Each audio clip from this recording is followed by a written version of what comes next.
आमिर साहब, बहुत हैवी किस्म के केसेस हैं, जरा हैवी किस्म की गुफ्तगू कर लेते हैं पसोदा साहब। मैं बिल्कुल हैवी नहीं, मैं चाहता हूँ इनसे सिंप्लीफाई करवा के करूँ, क्योंकि चीफ जस्टिस साहब ने ये अदालत के अंदर फरमाया कि क्योंकि ये बड़ा टेक्निकल है केस, तो इसलिए बराह रास्त इसकी नशरियात नहीं की जा सकती। तो मैं सिर्फ ये समझना चाहता कि तासुर ये गया, 2-3 तासुर आज गए हैं कि एक ये कि मुनक़सिम है अदालत के अंदर तनमीरुल्लाह साहब बिल्कुल उन्होंने डिफरेंट की।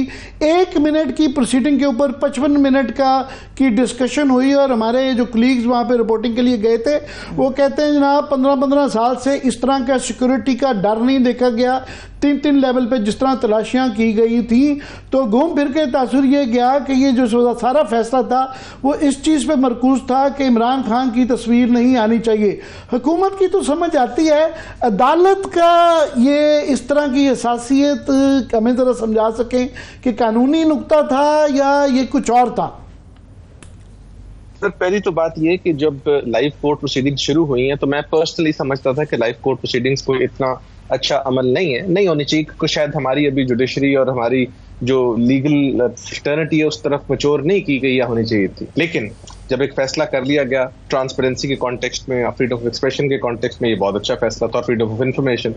अब उस फैसले को करने के बाद उस फैसले को आप सिलेक्टिवली अप्लाई नहीं कर सकते। हमारा बल्कि एक लीगल कॉन्सेप्ट है, मैं मुश्किल सा नाम है ले देता हूँ, इंटेलिजिबल डिफरेंशिया, कि जब आपने 2 एक जैसी चीजों में फर्क करना हो तो उसके लिए कोई बहुत वैलिड कोजिट रीजन हो तो आप फर्क कर सकते हैं, वरना दोनों इक्वली ट्रीट होंगे। अब सवाल ये है कि या तो ये वाली हेयरिंग पहले दिन से लाइव टेलीकास्ट ना हो रही होती तो समझ आती थी कि इसको कह देते। ये एक लाइव टेलीकास्ट होती आ रही है, बीच में आके किसी एक शख्स की वजह से या जो भी रीजन की वजह से आपने उसकी लाइव टेलीकास्ट बंद कर दी है या जो भी आपने इसके ऊपर व्यू लिया है कर दिए, तो मैं समझता हूं कि वो सरासर फ्रीडम ऑफ इंफॉर्मेशन के भी और एक जो आपका हर शहरी का हक है ये, क्योंकि ओपन कोर्ट प्रोसीडिंग्स है। आमतौर पर अगर लेट से कोई भी केस लगा, कोई भी शख्स अदालत में जा सकता है और अदालत एक ओपन प्रोसीडिंग्स होती है, उनमें किसी को रोका नहीं जा सकता, तो उस ओपननेस को भी रोका गया है। अब इसके रीजंस क्या हैं, ऑफ कोर्स मैं उसके ऊपर बोल इसलिए नहीं सकता क्योंकि वो रीजन जो है ना जी, वो रीजंस चीफ जस्टिस पाकिस्तान और उनके बेंच ने बैठकर डिसाइड किए हैं। सो ऑफ कोर्स मैं उस पर डिलिब्रेट नहीं कर सकता। आपके सवाल एक अनाउंस कर रहे हैं, खबर एक अनाउंस कर दूं, उसका ताल्लुक पंसोता साहब से और आपसे यकीनी तौर पे होगा। शहबाज शरीफ साहब जो हमारे वज़ीर आज़म हैं, उनकी तरफ से जो जजेस के खिलाफ नामुनासिब अल्फाज इस्तेमाल किए गए थे उस पर तौहीन अदालत की दरख्वास्त दायर हुई है और कल वो समाअत के लिए मुकर्रर हुई है लाहौर हाई कोर्ट में। बस ये मैंने आपको बताना था, कल समाअत के लिए बात करते हैं। मगर जो रिपोर्टेड है बैरिस्टर साहब कि जज साहब ने कहा ये तकनीकी बुनियाद, ये बड़ा टेक्निकल केस है, तो ये नहीं है, ये तो रिपोर्ट हुआ है। तो मेरा आर्गुमेंट था आगे आपके ज्वाइन करने से पहले कि जो प्रैक्टिस प्रोसीजर था उससे ज़्यादा टेक्निकल तो ये नहीं था, तो वो ये पैमाना उधर अप्लाई होता है। सर वो जब मैं तो चूंकि I come from a rural background, तो हमारे वो पंजाबी में कहा जाता था कि मुंडा बड़ा टेक्निकल है। ये उस किस्म का ही कोई टेक्निकल इशू है जी जो मेरी तो समझ से बाहर है। And I don't think so कि एक पाकिस्तान में judiciary should be concerned about any technical issue, they should be concerned about legal and constitutional issues. और अगर टेक्निकल है भी तो उसकी टेक्निकलिटी को हमें समझाया जाए, क्योंकि इस तरह रोकने से उस टेक्निकलिटी को ज्यादा हवा मिल रही है एज अपोज टू अगर आप खोल दें। मैं तो हमेशा कहता होता हूँ आप कोई भी बात है उसको करने दें, उसके बाद कवानीन मौजूद है। अगर किसी ने डेफमेशन की है, अगर कोई कानून वायलेट हो गया, उसका अपना रास्ता ले। लेकिन इस तरह ज्यादा काम खराब हो रहा है और ज्यादा पजीराई मिल रही है और उस चीज को ज्यादा हवा मिल रही है जिसको ये एक्चुअली टेक्निकल बनाकर रोकना चाह रहे हैं। बहरहाल वंस अगेन जुडिशरी का फैसला जी, मैं अब उस पर एक अपनी राय तो दे सकता हूँ, बट फिर कल को अब हमें तो वकील भी शायद ना मिले, सारे तो FIR में नामजद हो गए। तो हमारे ऊपर भी जो हद तक इज्जत के जिस किस्म के कवानीन आ रहे हैं, जो माहौल है, तो हमारा भी आज बड़ी मुश्किल से पैमरा का रिपोर्टिंग का जो है सिंध हाई कोर्ट ने फारिग किया है। मगर ये मैं इसलिए खास तौर पे भी जानना चाह रहा हूँ कि इसका एक तनाजुर है। एक तनाजुर ये है कि पहले ही एक पाकिस्तान की तारीख का बहुत बड़ा एक केस अदालतों में है कि 6 इस्लामाबाद के हाई कोर्ट के 6 जजेस ने लिखा हुआ है कि यहाँ मुदाखलत हो रही है। तो जब ये एक इस तरह का नशरियात को रोका जाता है, और शायद आज एक आधी कोई इस तरह की ऑब्जर्वेशन भी आई है किसी जज साहब की तरफ से कि फिर ये भी समझा जाएगा कि हमारे ऊपर भी शायद प्रेशर है, तो ये उस तनाजुर में 3-4 जजेस के ऊपर जो कि कंटेम्प्ट के केसेस के फैसले भी अदालतों ने भी टेकअप कर लिया हुआ है और वो एप्लीकेशंस भी आई हुई हैं, फिर ये कैसे देखा जाता है? देखिए सर, मैं इसको एक कम्प्लीटली और एंगल से देखता हूँ कि पाकिस्तान के बड़े बड़े कंट्रोवर्शियल केसेस जो हैं वो काजी साहब लाइव स्ट्रीमिंग करवा रहे हैं चीफ जस्टिस साहब, तो उसमें तो इशू नहीं है। इस केस में तो कंट्रोवर्सी भी कोई नहीं है। आपका एंटी ग्राफ्ट लॉ जो है वो चैलेंज हुआ है। उस चैलेंज के ऊपर आई थिंक पाकिस्तान के हर शहरी को पता लगना जरूरी है। और वैसे ही आई थिंक एकेडमिक डिबेट बड़ी अच्छी है उन वकला के लिए जो कि हम लाहौर बैठे हैं, कहीं बैठे हैं, वो सुनना चाह रहे हैं। मखतूम अली खान साहब वन ऑफ द फाइनेस्ट इन पाकिस्तान इस पर बहस कर रहे हैं, तो वो तो हमारे लिए वैसे ही लर्निंग, और पाकिस्तान की पब्लिक भी देखना चाह रही है। तो मैं तो टू बी ऑनेस्ट इस चीज को समझने से कासिर हूं कि ये डिटेल रीजनिंग, उसमें इख्तलाफी नोट पढ़ने का भी बड़ा मजा आएगा, बिकॉज वो भी फिर अपनी साइड बताई जाएगी कि इसके पीछे रीजन है क्या।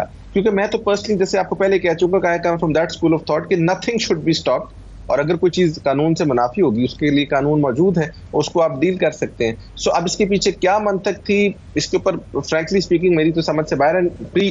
कोई सजेस्ट मैं इसलिए नहीं करना चाहता क्योंकि पाकिस्तान की जुडिशरी से रिलेटेड इशू, शायद कोई पॉलिटिकल गवर्नमेंट का डिसीजन होता तो हमारा व्यू और तज्जिया डिफरेंट होता। अब मैं कोई चीज सजेस्ट कर दूं, वो फिर एस्क्राइब हो जाए उनके साथ, तो एट्रीब्यूट हो जाए सॉरी, तो मैं समझता हूं इसमें एहतियात करूंगा बहरहाल। लेकिन इस डिसीजन को मैं बिल्कुल समझता हूं कि ये गैर मुनासिब डिसीजन है, आइन के जो बेसिक स्पिरिट है, जो फ्रीडम ऑफ एक्सप्रेशन और इंफॉर्मेशन, उसके खिलाफ। आज तो ये अभी ये केस चूंकि अभी चल रहा है, तो पिछली दफ़ा भी बहुत बड़ा ये इशू बन गया था। आज भी हमारे रिपोर्टर हजरात बेचारे कह रहे थे कि जो माहौल था, जितनी वहाँ पे नज़र आया, सख्ती नज़र आई, 3 लेयर सिक्योरिटी की थी, तो पता नहीं अगली दफ़ा ये क्या होगा।